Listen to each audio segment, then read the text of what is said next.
This is Laren with Fantasy Grounds Academy. Today I'm going to be taking a look at some tokens you can use for Pathfinder. I think these were originally designed for the Pathfinder Classic, but essentially you can use these wherever you like. They're free. They're from Devin Night. You're probably familiar with some of his tokens already. So what I'm going to do is at the end of the video, I'll give you the links for it. But if you go to the Immortal Knights, Devin Knight's token website, his actual website, and you look into the fantasy ones, there's some free Pathfinder packs. There's like 2 of them. And one has iconics, the characters, and then the other has some monsters. And then he also has some free bases. So that's essentially what I'm going to be using today in this video. So I'm going to bring over my Canva and show you the kind of the quality and what we're looking at. So essentially this is so that you can create your tokens to be a little bit more visible in Fantasy Grounds. So I take this off. This is the base. This is one of the free bases that I'm going to use. And I turn the transparency down a little too much. I might go to like 80% and then bring this back over this this token here. If I can grab it again. Here we go. So I'm trying to get it to fit on the base, utilize the space as much as possible, but also keep it centered. So that's something that you might fight with initially, but all I'm trying to do is add a little bit more visibility to this so that when you're seeing this on a map, it's not too difficult to see it. Because as it is, if you zoom way out in Fantasy Grounds, it's really hard to see these. So I want to make one of these and kind of show you the process. So again, I downloaded these. They're free off of Devin Knight's website. They are for Pathfinder. I don't know if they're officially licensed, but there is a disclaimer on there about being the property of Paizo. So that's probably why they're free. But nonetheless, free is good. And if you want some halfway decent top-down tokens instead of these pogs, this might be a good fit for you. So all I'm doing in Canva essentially is using that to kind of organize and set up the different tokens. So I can actually duplicate this once I have this template set up, and I can just go to duplicate page. I can remove this one and add another on here out of the iconic. So I'm going to do all like the character ones first and then do all the monster ones later. But essentially this is an easier way to do this instead of doing it one at a time. So I can go in here and actually add all these in and make it easier on myself in the long run. And then I just kind of have to recenter these as best I can. And I'm trying to stay within this ring for the feet, you know, for like the base of it. Something like that, and then just go on to the next one and do the same thing. So I just go through and rapid fire these off and do a whole series of them. And then after that, when I go to share, I go to download, and then I can do a transparent background. So that takes care of this white part in the back. So that goes away. And then you can also name the token. So if you know the name of the token, you can put those there, which is helpful because when this renders, it will actually, it'll be basically, it will help you. So for instance, this first one, I want to find out her name. I can't remember it. I'm not familiar with all the iconic NPCs and characters, but I'll do my best here. So I'm going to see if I can find her token. I missed all these. So let me see what this says. So this says PF Pathfinder Amiko. So what I'll do is Amiko or Amiko. So I'll do something like that. And then if you are going to, like this one here, what does this one say? So it helps if you do this in the beginning because then when it renders or when you actually download it, it has it. So this is Aaron Kerr _ KIR. So these are the sort of things you want to do ahead of time. And then I'm going to name the project Pathfinder Free Tokens. So I don't have permission to distribute these, but if you want to spend the time and add the bases to them, you can for your own games. But essentially, this is something that you might want to incorporate in any game, to be honest. It doesn't have to be Pathfinder. But I did like to share the resource so that you can find free tokens. So that's a helpful thing. So once you're done, I'm going to hit share and go to download and then transparent background. And then hit download. It's going to just download all these tokens. So I would do all of them first, but I'm just going to do a couple for the show or for this presentation. So then once that's downloaded, what you can do is you can bring that into basically into your downloads folder. And I found an extension that will allow you to view WebM. So if you have to convert these to a different format, I found an extension that will essentially help you basically get that. And let's see. So Pathfinder tokens. Okay. Where did that go? Downloads. So I got to look at my downloads folder. Okay, so here's the free tokens that I just downloaded. So I'm going to drag that into the folder I have for organizational purposes. And then I made a folder. Let's see. So let me do that. So new folder. I'll say PF2e. Doesn't have to be 2e. It can be any version. So Pathfinder 2e web p. Okay, so I'll know that this is where the WebP files are because I'm going to convert them. So once you have those all downloaded, you can put them in there and then extract them all because I want to be able to check them out. There we go. So these right now are PNG files. Not a big deal. These are pretty small. They're not going to take up a lot of room. When you're using a Windows program, if you don't already have something installed, there's no shell thing that allows you to view the WebM. It looks kind of like an icon instead of basically like a thumbnail. So what you want to do is there is a page that I found earlier, and I'll put that in the links. But essentially, you can add an extension, a shell extension, which will allow you to view WebM files or WebP files. That way, you have a preview just like you would with other image types. So that's helpful if you're going to do a lot of graphics conversions and such. And then for these two, I can bring up GIMP, and you can do a batch convert. I'll just do these two, but once you're done doing this and you've actually did your conversions, you can take and do a batch convert. So this is a plugin for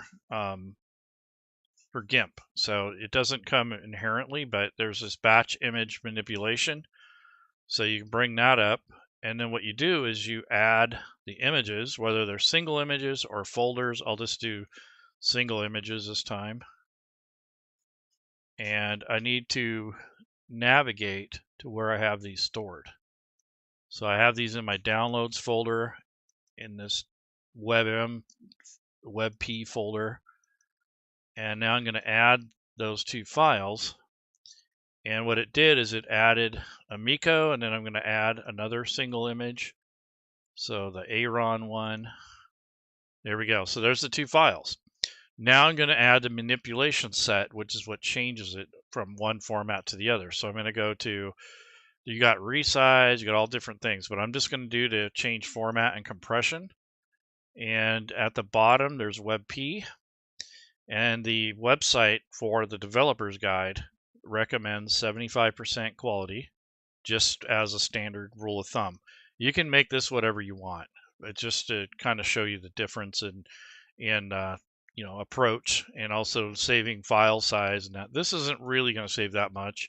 Might even make them bigger in some cases, but just to give you an idea. And then there's a preset here. I don't change anything else, just the image quality. And then I'm going to hit OK, and then you hit apply, and it's going to run through those files and do a batch convert. And it normally will stay in the same folder if you leave it that way. And then you just hit close, and I'm going to close this. And then I need to see if this actually worked. So refresh. Let's see if I can go here and then go into there. Huh, weird. I don't know if it actually stayed in the same folder or not. But nonetheless, you can batch convert it. Let me see, where did those go?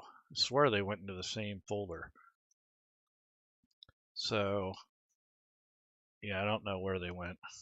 I didn't pay attention, unfortunately.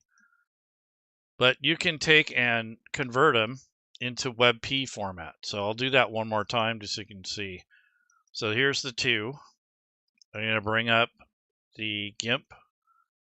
And then after GIMP is up, what I'm going to do is take those two files and convert them with batch. So file. And again, this batch image manipulation is the plugin. You can look that up. F1 for more help. It'll give you the, some more information about it. But in this case, we'll just do this. And you're going to add the images. So we're going to add the single images.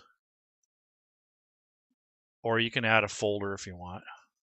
So let me go to where I have these stored. Okay, so WebP. Okay, so there's a PNG file. So I'm going to add that. And then I'm going to add the other. So add a single image. There's a Mako.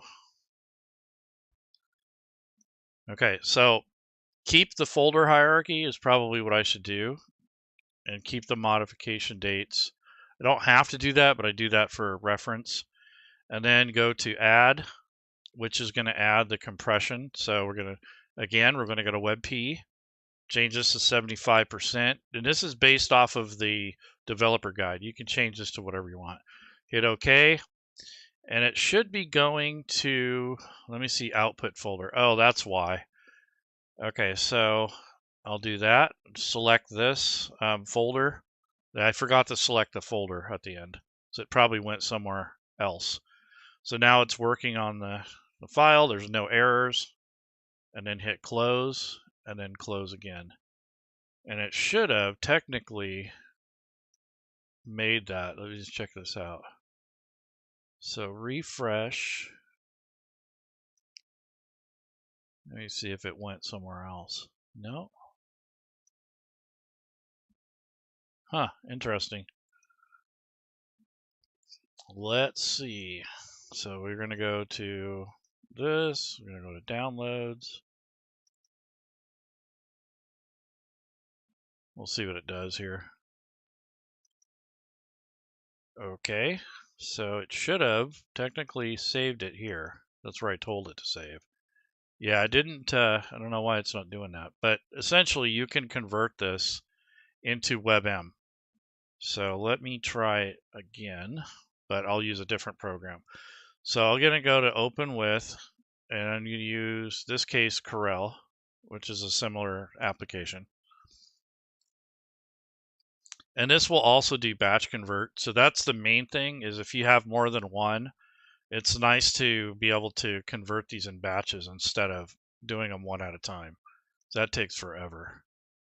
So, okay, so now I got both of those in here. So if you go to File, and you can do Batch Process, and what we're going to do is we're going to add photos. So we're going to hit Add, and navigate this to wherever you have them stored. So in this case, Downloads, and it's in a Pathfinder kind of folder that I made. PF2e free tokens, and let's see, I want to do this. Yep, there's the ones with the bases. So hit select, get rid of this one. I don't even know what that's for. And now the batch actions is I want to take and I want to basically change the resize or whatever. So actually I don't need to resize it. What do I need to do? I don't need to do anything, to be honest.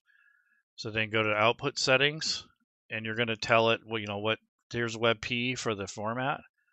And then here's where it's going. I don't want it to go in this folder. So this is where I'm getting messed up. So new folder, because I wasn't paying attention to the output folder. So let's see, go to Pathfinder. And this is kind of important, this organizational thing, because if you don't organize it, it's really going to be difficult to figure out where they went. And It's once you start off on a bad foot, it's really annoying. So go ahead and hit that, and there we go, and hit OK. So that should have done it, hopefully. All right, yeah, so here we go. There's the, but I wonder if it kept the transparency, because it doesn't look like it. But nonetheless, this is the WebP version of it. Yeah, I don't know if it kept the transparency, but you want to keep that, because if this goes into Fantasy Grounds like this, it may not look good. So let me try to see what this looks like. I can go back into Canva and check there. Let's see. No, that's not a good place to check that.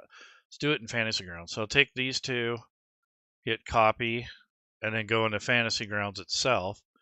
You put these in the Assets folder under Tokens. You click on the folder, and then you go navigate to your campaign folder. So here's that. They don't have a Tokens folder yet, so I'll just right click, add a new folder called Tokens, and then just double click there and hit paste. Now whenever you add something in Fantasy Grounds or anywhere else, you want to hit the refresh, and no core rule module activated. Huh, okay, whatever. Let's see, so I want to refresh that. Okay, let me activate a core rulebook. So modules, activation. Let's go to rule set filter. I don't know why it's giving me that error, but go to core.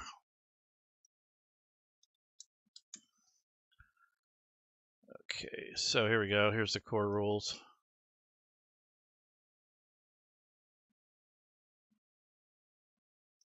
Okay, so now let's try to refresh this data folder for tokens. Okay, it did refresh, but I don't see a tokens folder, so I'm not sure why it did that.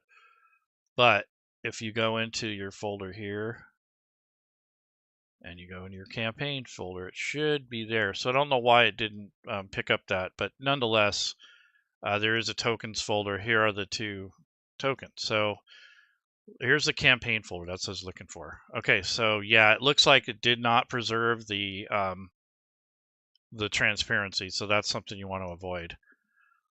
So that did not work. Okay, so when you're doing this, make sure that you have a transparency on it. I don't think I specified that when I did the export. So that's an important aspect. So I'm going to take these two and I'm going to open these up with, let's see, let's go with, I'm going to go back to GIMP because I know GIMP, it does that a lot easier. The other program, you got to monkey around with it and tell it to do things. And this one kind of already does it, so I don't have to deal with that. So if I go to take these two, and drag those into GIMP.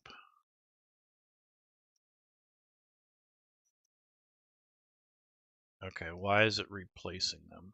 Okay, anyways, so this would be another way to do it. So if you're going to do one at a time, you can go to File, you can go to Export As, and then you can change this to WebP. This is kind of the longer way to do it.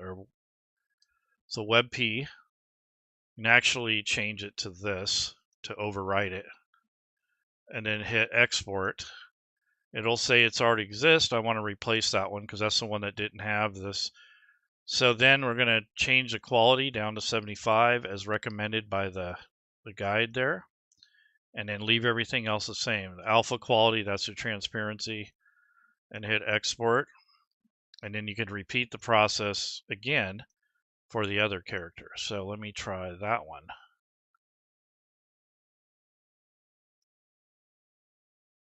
So there's Amico, File, Export As, and then you can go to Amico,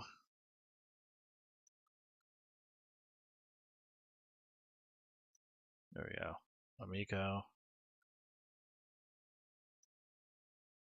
So I want the WebP version. There we go. That's not Amico though. I named it wrong. Anyway, so you get the idea. You can take this and put those in, and then you can convert them. And then once you're done, you can take that token, put it in Fantasy Grounds. So I'm going to go back to Fantasy Grounds and take this one here. See, that's PNG. This one is the WebP version. So it is quite a bit smaller. This one's 74 kilobytes. This one here is 16 kilobytes. So that doesn't sound like a lot, but when you have hundreds of tokens, it does add up over time. So now that's figured out, what we'll do is we'll go into the assets and go back and click folder. Now I don't know the behavior changed why it doesn't go straight back to where you were, but I made a post about that in the forums. But let's go back into the campaigns folder, go to images or tokens, and then I'm going to hit paste and replace that one. So now it's a transparent one instead of, and then you hit refresh. Yeah, so this is better. So with that token, I can drag this to the actual toolbar. And then if I wanted to use this on the map, here we go. So it looks pretty good because you can actually see it better without all the, if you didn't have this on there, it'd be harder to see it. That's the thing about it. And now they've changed some of the stuff in Fantasy Grounds. So when you click on a portrait, it's the same in this rule set for right now for Pathfinder, but they've changed it up in the 5e one where you actually have to go in and change. There's another window that comes up, so there's some changes coming down. But for right now, this is just a way that you can add a base to your tokens, and they'll stand out a little bit better on here if you don't want to use the pogs. I think the pogs work good because you can see on a map, but when you have this thing zoomed out and you got tokens on here and they're these top-down ones, they're really hard to see. Especially like this is gray, it kind of blends in, so it'd be really difficult to see that one. So anyways, I hope that helps. So just as a recap, I used Canva to organize these things. I used Devin Night's free token pack. So if you are so inclined, you can go to Devin Night tokens and then go to his website. And then let's see, go to the shop, go to free token packs. They're in here. And then you just type in Pathfinder. He made these a long time ago, so the quality is a little different than what he's doing now. But here's one of the free token packs. So you can get these for free, and there's a preview of these are some of the iconic creatures and such, and so you can get these for free. And then there's a free base pack that he put out that allows you to you can have bases that kind of go with his artwork. So you have these different varieties here, depending on what your fancy is, but I'm trying to keep them all kind of similar. But if you wanted to, you can make like the bad guys red and the good guys green or something, however you want to do it. There's some aquatic ones. There are some stone ones, some tiles, some grass. So these are just real basic bases, but they do help make this stand out. And I made this a little bit transparent so that you can kind of see the lines underneath it, because this is without the transparency. So you kind of want a little bit of a transparency in there, so that way you can still see underneath, especially the hard lines for like walls and stuff like that, barriers. You kind of see it underneath there without covering the whole map. So those are just kind of some things that maybe that'll help you. And I'll put the links in the video description at the end if you're interested in any of this. But I just thought it'd be good to go through and get all of these things with the base on them. So when you go to play, they're ready to go. And this covers like the iconic creatures. Doesn't cover every single thing that comes out, but you have a majority of all the basic ones, which I think is important for any game that you're going to be running, especially if it's Pathfinder. You can also do the same method with any other rule set. So it doesn't have to be Pathfinder. It could be whatever rule set you want. But use GIMP or Corel or Photoshop, whatever you need to do a batch convert, and then after you make the bases, and then take those and put them into Fantasy Grounds, refresh the folder, keep them kind of organized, like take the time to name them so you're not looking for them and fighting and trying to figure out where they're at and such, because that's another part of this is taking that time to rename the tokens or the assets before you even put them in Fantasy Grounds. So I would take all of those and put them in here first, get them all ready, make sure I title each one of them, and then export them, and then convert them, and then put them in Fantasy Grounds. So this I might do like this, like TKN underscore, and that way I know it's a token, and then this is the token name. And you can do 01, 02, but having a naming convention is very, very important. It helps a lot in the long run. If you just dump in a whole bunch of these and you don't know what's what, it's a pain in the butt to figure out later on. So do yourself a favor and actually do the little bit of work up front, and it pays off on the back end. It's generally what happens is everyone's kind of looking for the easy button, and once they do that and then they get into their game and such, later on it catches up to you and it just becomes a burden. So that's kind of just a thing I learned over the years is take that extra time up front, and it makes such a difference in the long run. But when you're just kind of dumping stuff into Fantasy Grounds and you're not really paying attention to the file names and the format and the size and all that stuff, it can be a real nightmare. I believe me, I got way too many things I got to clean up. So anyways, you guys enjoy the rest of your weekend, what's left of it. You guys have a good week. Happy holidays. And Wednesday, I think I'm doing a show or a live thing with some guests in our Discord, where I'm going to be doing like a class. We're going to use ChatGPT to create content. And then I have another one coming up that's a map class, which kind of shows you how to use the maps in Fantasy Grounds. So those are events that are in our Discord. And that's all I got going on for the rest of the year for Fantasy Grounds shows and stuff. I might do a couple more of these kind of workshop type things, but for the most part, it's going to get rather slim pickings for the next couple weeks. And then after the new year, I'll start cranking out more videos. I'm going to try to do a little bit more Pathfinder stuff because I think that it's an undersold rule set that really needs to be represented, and I don't think anyone else is really doing anything with it through Fantasy Grounds. I know there's a lot of community members that are in the role-playing community that are doing Pathfinder too, but I just don't see enough of it. There's, everyone still kind of goes to the D&D, and I don't know if that rule set, how it's going to pan out, but Pathfinder 2 is definitely something that should be looked at, and I don't necessarily mean play it, but it needs to be advertised and shown more, and all kinds of more tutorials and all kinds of stuff. So we'll see what happens, but I'm only a one-man show. I can't do it alone, and I need some help. So if you guys are good with Pathfinder, or you know what you're doing, let me know, because I'm definitely not an expert on it, but I try my best to to kind of show it and give it a little love, and kind of show you some of the things that can be done in it.